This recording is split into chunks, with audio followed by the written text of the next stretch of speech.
പശ്ചിമേഷ്യൻ സംഘർഷവുമായി ബന്ധപ്പെട്ടുള്ള വിവരത്തിലേക്കാണ്. America Iran ആക്രമണം രൂക്ഷമായതോടെ പശ്ചിമേഷ്യ ഇപ്പോൾ കടുത്ത ആശങ്കയിലാണ്.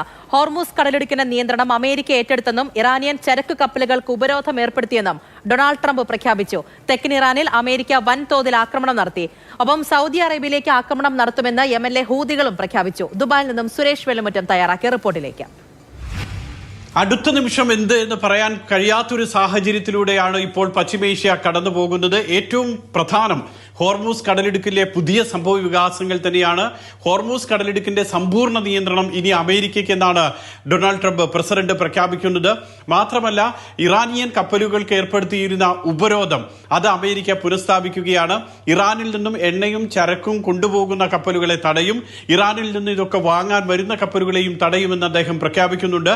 മറ്റൊന്ന്, ഹോർമൂസ് കടലിടുക്കിലൂടെ കടന്നു പോകുന്ന മറ്റ് രാജ്യങ്ങളുടെ എല്ലാവരുടെയും ചരക്ക് കപ്പലുകൾക്ക് 20% നികുതി ഏർപ്പെടുത്താനും അമേരിക്ക തീരുമാനിച്ചിരിക്കുന്നു.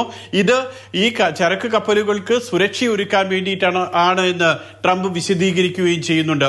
അതിനുമപ്പുറം തെക്കൻ ഇറാനിൽ വലിയ ആക്രമണം അമേരിക്കയുടെ ഭാഗത്തു നിന്നും ഉണ്ടാകുന്നുണ്ട്.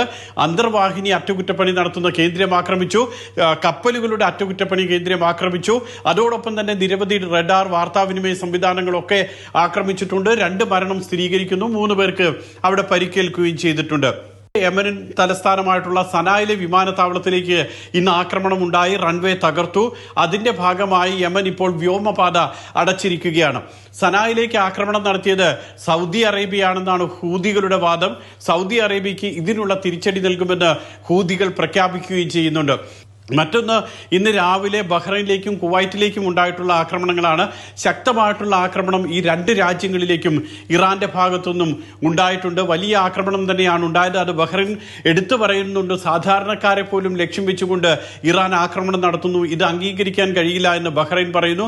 അതോടൊപ്പം തന്നെ കുവൈറ്റിലാണെങ്കിൽ അമേരിക്കൻ സൈനിക കേന്ദ്രമാണ് ഇറാൻ ലക്ഷ്യം വെച്ചത്. അവിടെ ഉണ്ടായിരുന്ന സൈന്യത്തിന്റെ ഇന്ധന ടാങ്ക് തകർക്കുകയൊക്കെ ചെയ്തു എന്ന് ഉള്ള റിപ്പോർട്ടും വരുന്നുണ്ട്.